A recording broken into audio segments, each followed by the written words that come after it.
Tiap spesies pasti punya ciri khas sendiri. Kalau kita ngomong Arabica, dia punya ciri khas sweetness sama acidity gitu kan. Nah tuh kenapa gue dapet jadwal di akhir hari ya, di akhir hari, hari terakhir gitu loh. Di antara semua paparan yang Jadi kayak apa sih formnya Liberica, terus gimana sih ceritanya Liberica masuk ke Indonesia kali ya gitu ya.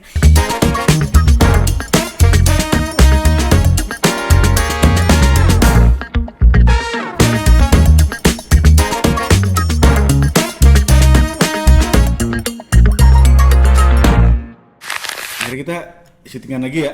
Iya. Ya, kita ya seperti biasa rencana kami kan pengen bikin reguler ya. Apa daya tahun lalu sibuk. Jadi ya akhirnya maaf teman-teman, hari ini baru sempat ketemu lagi gitu. Jadi selamat datang lagi, selamat berjumpa lagi, ketemu lagi di Rumah Tangga Kopi. Yeay. Gila, tahun lalu tuh sibuk banget ya bikin-bikin ya. Iya. Tiap Jadi bulan kita pergi. tiap bulan kita pergi, terus pergi kemana-mana, ya terus ya akhirnya sempat jatuh juga gitu kan. Jadi akhirnya penyembuhan gitu kan dari injury. Tahunnya banyak banget aktivitas dan Iya, kegiatan dan gitu. kejadian. Tapi nggak apa-apa. Dari 1 tahun banyak perjalanan, banyak cerita yang bisa kita bagi deh. Iya, Ya. mudah-mudahan. Nah, salah satu yang Jadi kita mau cerita apa dulu nih? Ceritanya mau kita cerita cerita Liberica aja, Liberica. kan Oke. bukan lagi Liberica atau Excelsa lagi populer nih gitu loh. Dan kita sebetulnya sejak pandemi yang mulai ngulik Liberica ya. Ya, betul. Jadi gara-garanya apa sih? Gara-gara satu saat pernah ada yang ngirim sampel ke kami. Terus saya sama Mia berantem karena saya ngeliat dengan pola pandang Arabica, Mia ngeliat dengan pola pandang Robusta. Dan waktu itu saya insist banget ini kopi nggak mungkin kopi biasa aja nih. Karena waktu itu kita nggak dibilangin spesiesnya. Jadi waktu itu Adi insist bahwa oh nih kopinya kayaknya dikasih stevia gitu. Terus Karena buat rasanya manis banget dan bener-bener sampai detik yang ini gini amat sih. Ini berapa tahun yang lalu ya? oh udah 4 tahun yang lalu. pas pandemi lah gitu. Terus saya insist bahwa oh kopinya kayaknya manisnya agak keterlaluan terus nggak balance gitu. Jadi nilai saya sama Adi nilainya jauh banget gitu. Yang satu tinggi banget, yang satu rendah banget gitu. Karena kita sama-sama nggak ngerti ini apa gitu. Karena si orangnya cuma bilang ini kopi gitu dan dia itu bilang dia nggak bilang kalau itu dia Liberica ya gitu. Jadi ya udah kita nilai sesuai dengan lembar cita rasa yang kita tahu gitu. Terus Dan makin dengan pola pandang kita waktu itu iya ya gitu gitu. loh. Terus lama kelamaan, oh itu awalnya salah satu triggernya adalah di ini ya di kelas AI-nya CQI ya waktu itu masih ada CQI teman-teman. Jadi ada di kelas asisten instrukturnya ada salah satu asisten instruktur dari Filipina ya. Kemudian dia tanya, ini kalau misalnya Liberica, ini gimana nih cara nilainya? Terus kita mulai nih, dari situ Adi mulai ngumpulin banyak banget Liberica gitu. Jadi waktu pandemi uang saya habisnya buat beli Liberica dari Tokopedia dari seluruh Indonesia dan masih ada sebagian sih di bawah gitu loh. Masih Karena banyak banget gitu. kita Tapi udah tua penasaran ya, nih gitu. ini gimana sih, apa sih green bean-nya kayak apa, cacatnya kayak apa, rasanya kayak apa. Bahkan sampai di titik kita bertanya-tanya ini nyangkrainya gimana. Iya, dan waktu itu kita masih berpikirnya, wah karena pandemi kita nggak ada kerjaan nih, jadi kita riset aja nih, riset tentang Liberica gitu. Wah udah nih, Adi beli-beli sampel, terus dilalahnya pandemi kita banyak kerjaan ya gitu, jadi nggak sempet gitu. Ya selain emang grounded karena harus di ini gitu ya, kena pandeminya, kena sakitnya, nggak bisa ngerjain apa-apa di karantina. Ada kerjaan yang ternyata lumayan juga, jadi akhirnya ya udah tidak secepat yang kami mau. Cuma tetap ya pelan-pelan kita nyoba ngulik gimana kalau diginiin, gimana kalau digituin, dan ya akhirnya baru mulai agak jejak itu tahun lalu. Iya, jadi ya ada untungnya juga sih kita nggak langsung saat itu juga gitu karena dengan pengalaman berapa berapa orang kopi kita sempat diskusi cukup lama ya soal Libericanya. Terus makin lama kita ngerasanya makin mateng gitu gimana cara nilai si Liberica ini. Secara form juga kita udah rubah cukup banyak ya gitu ya. Cukup sering lah kita rubah gitu. Jadi di awal kita yang waktu kita cerita di awal tadi nilainya berantakan, kita pakai formnya Arabica. Wah nilainya berantakan dan karena bukan apa di Arabica itu kan sweetness cuma iya atau tidak ya. Sementara ini ada sweet yang manis banget sampai yang ini diapain ini gimana nih? Ini terlalu manis sampai mestinya sih bukan bukan poin 10, poin 20 kali saking manisnya gitu loh. Sebenarnya kalau dari sisi robusta, manis itu dicatat, tapi dibandingin sama pahit. Dari situ kita bingung juga tuh reaksinya gimana tuh, karena bukan apa-apa. Liberica nggak pahit, pahitnya tipis banget gitu loh. Jadi akhirnya kita ngobrol sama beberapa orang gitu kan, kita ngobrol, terus kita mulai berubah persepsi lah gitu soal itu. Terus ya dan apa ya, dan mendengar bahwa kita sedang tertarik sama Liberica, makin banyak orang nih yang kirim sampel gitu. Terus punya kesempatan ngobrol sama beberapa petani Liberica gitu kan. Terus kita cerita cukup banyak ya soal itu gitu. Kita sempat nyoba juga menggunakan pola pikirnya CVA di form ini, nggak berhasil. Iya, karena ya beda banget ya. Terus kita membandingkan Liberica dari beberapa negara lain gitu. Jadi untungnya karena waktunya lebih lama, kita jadi punya waktu untuk membandingkan gitu. Bener nggak sih yang kita pikir bener gitu kan? Gitu. Terus ya udah akhirnya ya kelihatan apa ya, terakhir tuh sempat akhirnya dipresentasiin ya si Nah, itu. sebelum dipresentasiin sempat ikut kelas dulu tuh, kan penasaran itu dengar kabar ada bekas murid saya yang bilang di labnya dia, fasilitasnya dia itu bikin pendidikan soal Liberica. Ya udah, kita terbanglah kami ke Kucing, ke Sarawak. Oh, kamu waktu itu yang ikutan Saya, kelas kamu, gitu. kenapa di Kucing Sarawak? Karena Malaysia sudah sangat serius sama Liberica. Cuma waktu itu lab tersebut pola pikirnya, pola pandangnya lebih ke menilai kopi itu dari deskriptif. Sementara dari pengalaman kami, kalau cuma dari deskriptif, susah untuk mengevaluasi perkembangan kualitas dari tahun ke tahun, dari panen ke panen, atau dari orang ke orang. Nah, sebelum itu, Oh, itu tahun lalu ya? enggak, itu 2 tahun lalu. Oh, 2 tahun lalu ya kamu ya. Jadi tahun pertama tuh awalnya kita masih bingung nih. Kan kalau misalnya kita ngeliat, begitu kita tahu itu kopinya adalah Liberica, kita kan baru ngeliat nih, itu ciri khasnya gimana nih. Karena kan tiap spesies pasti punya ciri khas sendiri. Kalau kita ngomong Arabica, dia punya ciri khas sweetness sama acidity gitu kan. Di Robusta, bitternessnya dominan, bittersnya dominan, terus dia ada sweetness ada, tapi yang dominan tuh bitterness sama bodinya. Jadi kan kita harus lihat dari tiap spesies itu apa ya, ciri khasnya apa gitu. Terus kemudian dari Liberica kita ngeliat, ini kita mayoritas yang kita cek apa kita taste gitu ya, ini sweet nih gitu. Berarti mungkin sweetness salah satu ciri khas. Jadi kita cari dulu nih ciri khas spesies ini. Terus kemudian kita lihat dulu ya dari sampel kamu yang banyak sekali itu, kita lihat nih si green bean-nya kayak apa nih gitu kan, beda nggak sih gitu, apa sih perbedaannya, cacat apa yang paling banyak, dan seterusnya lah gitu. Dan gak cuma dari situ, kita pun sempat cukup panjang ya ngulik roasting ya, karena bukan apa-apa. Waktu itu mikirnya, oke, kalau kita main plek-plekan nih yang rayanya kayak Arabica, apa yang terjadi? Ternyata rasanya Beda, nggak seperti ya, seharusnya ya. dia masih ada gresinya, masih astringent, masih sepet, masih manisnya terlalu dominan, terlalu nyelkit, ngegium gitu. Sangat nggak balance kopinya. Akhirnya kita mikir, oke, gimana kalau kita roast dengan gayanya Robusta? Protokolnya ngikutin protokol uji sangaranya Robusta.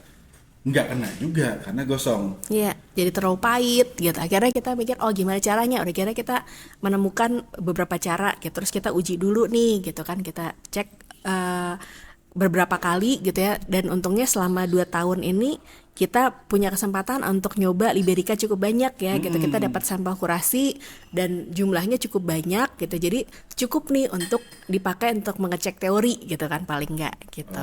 Kita juga mulai dari 2 tahun lalu mulai dapat sampel dari Malaysia. Sebenarnya dari awal-awal zaman ngumpulin Liberica pas pandemi pun udah mulai beli itu dari Malaysia tuh.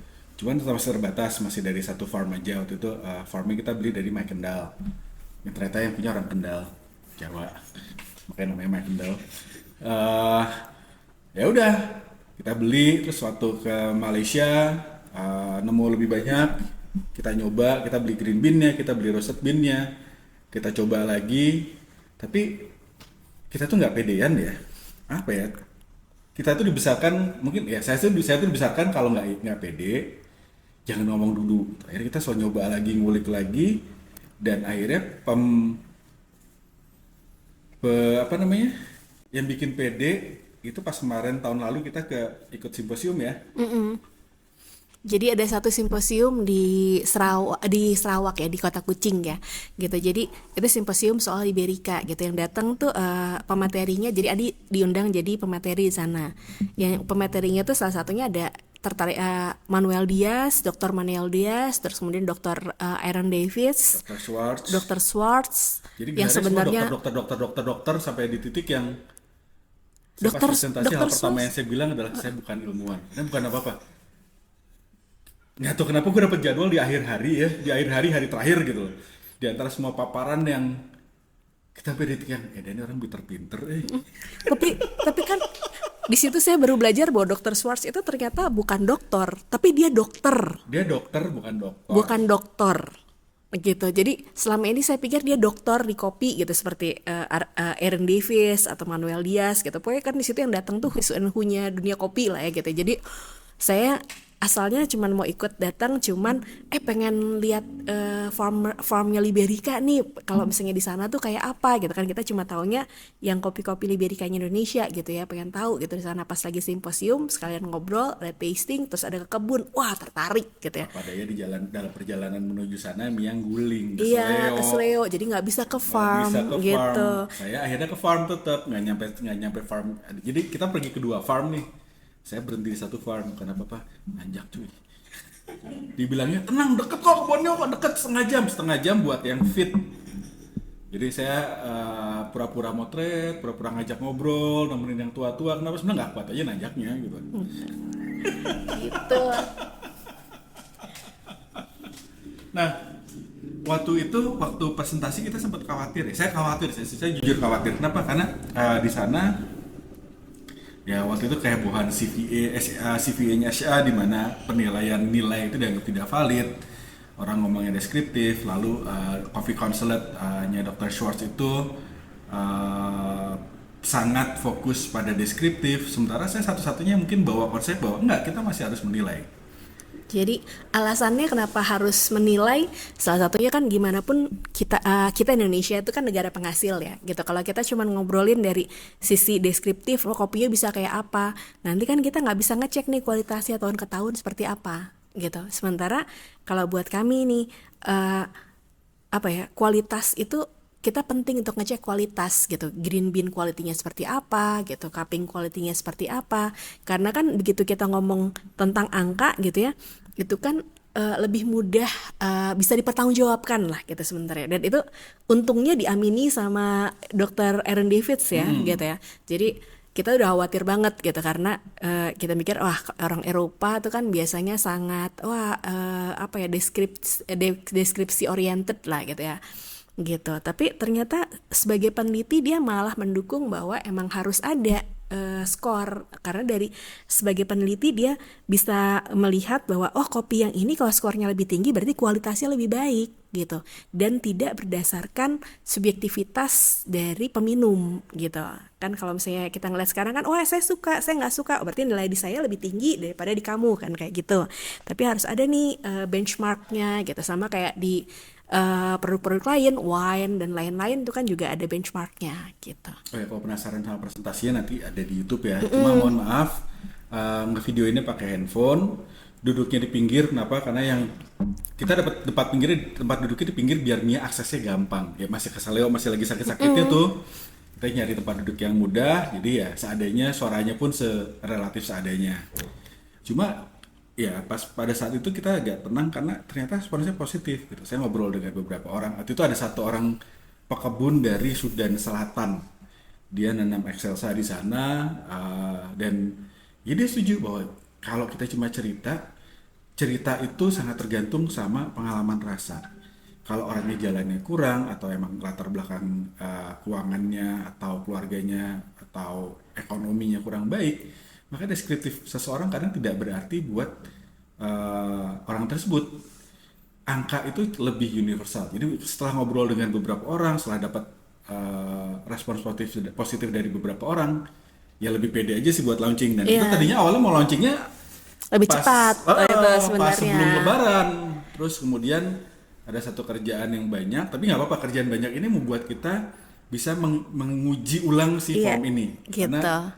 Karena Kan sebelum-sebelumnya kita kalau nguji paling cuma 6, 3 kopi, 6 ya kan, kopi. 6 sampel gitu kan. Ini kan benar-benar lebih dari 18 sampel ya gitu kan. Jadi kan kita juga enak gitu ya menerapkan teorinya, bener nggak sih gitu kan. Kan idealnya 100, tapi kayaknya mencari 100 Liberica kayaknya agak-agak deg-degan juga ya. Bukan bukan deg-degan ininya ya, kesusahannya ya. Badan nggak kuat. Badannya nggak kuat Kami itu gitu. entah kenapa kalau menguji Liberica, mengkonsumsi Liberica kebanyakan badannya masih protes. Jadi apalagi kalau Libericanya Liberica yang komersial gitu. Itu benar-benar di awal-awal tuh saya takut sama Liberica karena pas begitu nilai si Liberica gitu ya lagi menjumlah nilainya itu tuh saya sambil tiduran di lantai sambil megang perut gitu karena perutnya nyeri sekali gitu. Jadi saya agak-agak punya pengalaman kurang baik gitu sama Liberica gitu. Nah, sebetulnya form ini tidak hanya untuk Liberica, tapi juga untuk Excelsa. Liberica Excelsa apa sih? Jadi dulu orang mengkategorikan Excelsa itu sebagai variannya dari Liberica. Jadi kalau kita ngomongin spesies kopi, ada Coffea canephora dengan turunan Robusta dan juga Conilon. Ada Coffea arabica dengan banyak sekali turunannya, bourbon dan lain-lain varietalnya. Dulu orang lihatnya Excelsa itu adalah varian dari Liberica. Jadi kalau Liberica itu adalah Coffea liberica varietal Dewey, satu lagi adalah Coffea liberica varietal saya lupa apa. Maksudnya varietal Excelsa. Varietal Cuma Excelsa kalau sekarang nggak salah dua-duanya udah jadi spesies sendiri. spesies gitu. Cuma paling nggak dari yang kita coba, karena kebetulan sampel yang kami dapat untuk program kurasi bareng BI tahun ini cukup banyak dan ada Excelsa dan ada Libericanya. Kita uji coba dengan form yang sama, ternyata masih bisa diaplikasikan. Iya. Formnya kayak apa sih? Nanti kita obrolin nanti. Kenapa? Karena pendekatannya agak beda. Ada beberapa hal yang di form Arabica ada, di sini tidak ada. Ada yang di form Arabica tidak ada, di sini ada. Iya. Demikian juga dengan Robusta ya. Karena Iya. ada beberapa titik yang kita anggap di titik sekarang Liberica masih butuh hal ini diperhatikan. Betul. Hal ini apa nanti kita lihat ya. Jadi nanti mungkin Juni juga form ini kita bawa ke Filipina ya untuk kan di Filipina tuh ada kayak kurasi tahunan ya gitu. Kita udah ngobrol sama teman yang di Filipina, kemudian kebetulan tuh kami diundang ke Filipina untuk jadi juri kompetisi kopi di sana gitu. Saya megang meja Robusta, Adi megang meja Arabica gitu. Nanti yang Saya akan ikut jadi juri di Arabica. Oh oke. Terus kemudian Excelsa atau Liberica juga nanti akan pakai si form yang udah kita desain gitu. Jadi kan akan lebih banyak input dari apalagi dari penguji internasional gitu. Tapi dari pengalaman kita nyoba Liberica Excelsa sejauh ini kita pede sama punya Indonesia. Ya. Maksudnya Excelsanya Secara Liberica kualitas, ya gitu ya. Excelsa dan Libericanya Indonesia ya. Itu kita cukup pede. Kita alhamdulillah nyobain yang punyanya My Liberica yang dipakai kompetisi di kejuaraan dunia. Kita nyoba Kendal, Libericanya House of Kendal, Malaysia. Gitu ya. terus punyanya Kenny Raven apa namanya? Eh, Ya itulah gitu ya, pokoknya ada satu tempat di Kucing lumayan terkenal gitu ya. Earthlings. Oh, Earthlings gitu kan. Earthlings. Nah, jadi itu kita cukup pede lah kita sama Libericanya Indonesia. Terus saya sempat nyoba juga Libericanya Vietnam waktu itu pas di Cina ya gitu, dengan beberapa proses Dan gitu mungkin ya. dalam beberapa minggu akan nyoba yang Vietnam. Gitu kan. Jadi ya kita ngeliat kita cukup percaya diri lah gitu sama Libericanya, kualitas Liberica Indonesia Nah, gitu. kenapa sih Liberica penting gitu? Mungkin salah satu pertanyaan adalah kenapa sih Liberica penting gitu? Selain sekarang memang lagi trendy dan kenaikan harga gila-gilaan gitu ya. Saya melihat bahwa Liberica ini adalah tanaman yang cenderung kuat menghadapi perubahan iklim, kuat menghadapi hama, dan sudah ada beberapa teman-teman yang pekebun Excelsa yang sudah tahu gimana cara ngakalin hamanya. Karena bukan apa-apa. Dulu Liberica ini ditanam oleh Belanda atau oleh pekebun kolonialis sebagai perangkap serangga, perangkap borer. Jadi disebutnya sebagai borer hotel. Liberica ini kan ditanam di sekeliling kebun Arabica kah, kebun Robusta kah, supaya nanti kalau lagi pas masa berbuah, masa panen, Mereka Coffee bean borer ini nyerang si iya, Liberica. mereka nggak menyerang main cropnya gitu kayak gitu. Nah, nanti kalau Libericanya udah banyak serangganya, dibakar. Emang dikorbanin tujuannya gitu. Gitu. Jadi kayak apa sih formnya Liberica, terus gimana sih ceritanya Liberica masuk ke Indonesia kali ya gitu ya. Itu nanti kita ceritain lagi nih di FAD yang berikutnya. Jadi tungguin kita cerita soal Liberica. Atau kopi yang lainnya.